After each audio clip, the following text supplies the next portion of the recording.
So this picture here shows a man with a camera on his face and a camera behind him, or goggles on his face, and he's seeing himself from behind. And the reason why they were doing this experiment, that they brought a hammer down towards the chest area by the video camera, and he jumped. So the idea is he saw himself sitting where the camera was, not where he was actually sitting. We are hardwired to see our digital representations of ourselves as real. What we see is what drives our feeling about where we are. So I began to use these ideas in what I've been calling immersive journalism. How do we use gaming platforms to tell important news stories? And yes, it's a virtual recreation of the environment, but basically everything that I do comes from good boots in the ground journalism. I have to go record audio and content and find archive, and everything I do comes from my background, which was as a correspondent for Newsweek and a documentary filmmaker. And then finally, I'm using that feeling of presence that comes with these virtual reality technologies to tell these important stories. So just to make this a little clearer to you guys, we were invited to BuzzFeed, where we set up our equipment, and this is the video they made, which should really help you understand the kind of crazy stuff we're up to. Oh, sorry, and the piece is about this guy, Anastasio Hernandez Rojas, who was killed by more than a dozen Border Patrol officers, and there was only 2 grainy videos that came out from cell phones, and we rebuilt our piece based on that material. Can you turn the audio up, possibly?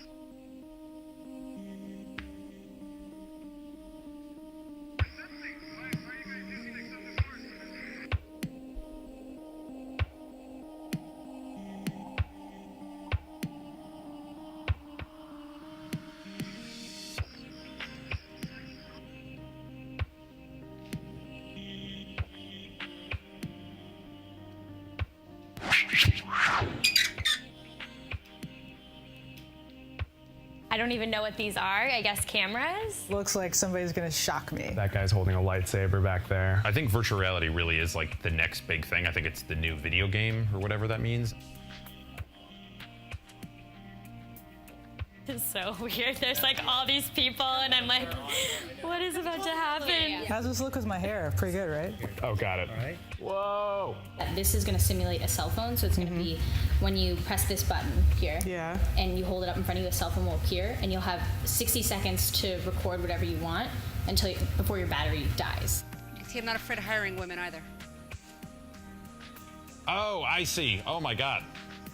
That's even crazier. All right, so there's a bunch of cops here. They're standing around, something's going on. Oh, right here.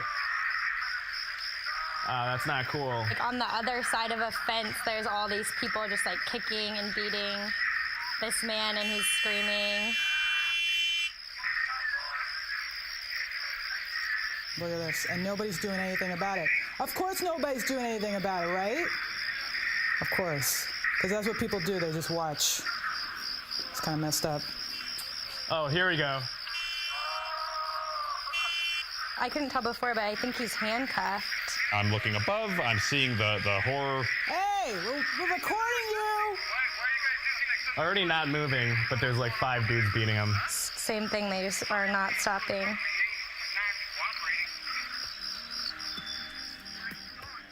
I don't know. I mean, I can't believe that is real.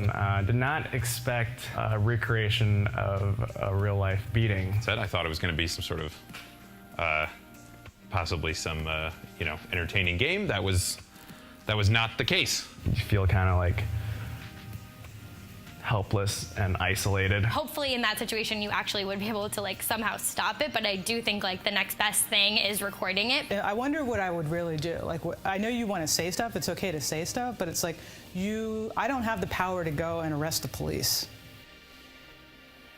Maybe that's problematic. I think when you see something like that, you're like, wow, that was horrible, but at least the one comfort that I have is the United States justice system will do something about it, and people that do bad things get punished for that. And then what we've been seeing the past few weeks is sometimes that doesn't happen. The thing that was really sort of disorienting is that it wasn't one cop doing it and his partner, it was all these other cops sort of standing around and watching. I think every police officer in the United States probably needs to experience what I just experienced. I think everyone should give this a shot. And it should not only be for entertainment. I think there should be a whole universe of stuff that we can use this for. And this is definitely something I didn't consider at all. and it's really effective. So moving on to show you, as of last night, we were at 529,751 views of that video.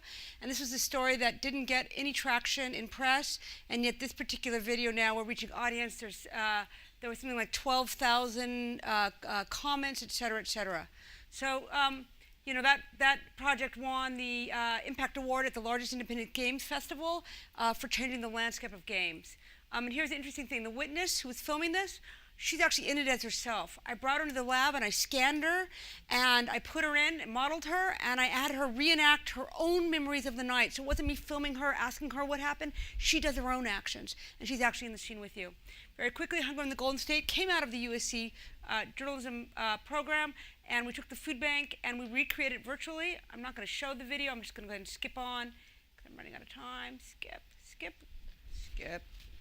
Okay, to give you an idea how important it was for people, this guy was in a long line waiting for food, and he had diabetes, and he collapsed.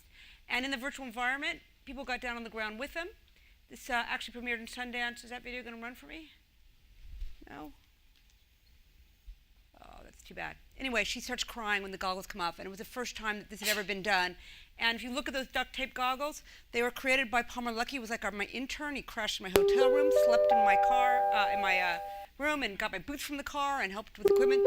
Those are the predecessor to the Oculus Rift. You can see their sign, Palmer Luckey. So because of this piece, and because we were able to figure out how those goggles worked and what was successful, the Oculus Rift was born. And I'm just going to go through last notes. I'm going to skip the World Economic Forum Project Syria, which I wanted to show you guys too. I tried this last night, but I was a little too late. Come on, go all the way to the end. I just want to wrap up with my notes. There's John McCain, Experience Project Syria. Come on, faster, please. Sorry, guys. I was called the godmother of virtual reality at Sundance this week. Pretty amazing. So, just challenges for you to think about this. I made real content until people believed I wasn't crazy, right?